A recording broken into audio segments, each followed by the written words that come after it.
attention again," the Grand High Witch was shouting. "I will now give to you the recipe for concocting Formula 86, Delayed Action Mouse Maker. Get out pencils and paper."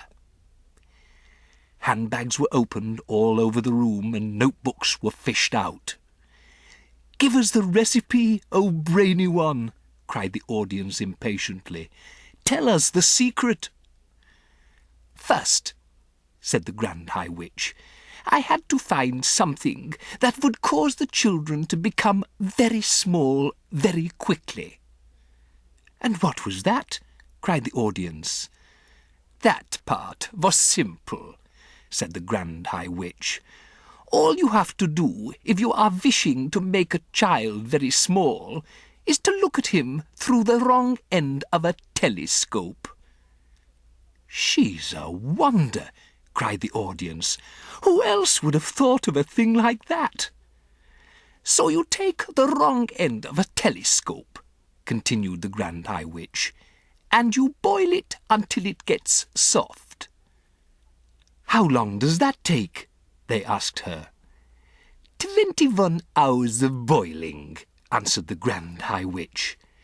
"And while this is going on, you take exactly 45 brown mice, and you chop off their tails with a carving knife, and you fry the tails in hair oil until they are nice and crisp."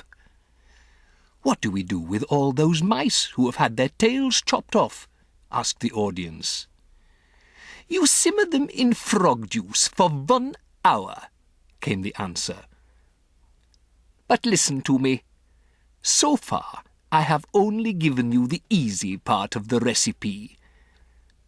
The really difficult problem is to put in something that will have a genuine delayed action result, something that can be eaten by children on a certain day, but which will not start working on them until 9 o'clock the next morning, when they arrive at school." "What did you come up with, O brainy one?" they called out. "Tell us the great secret." "The secret," announced the Grand High Witch triumphantly, "is an alarm clock." "An alarm clock?" they cried.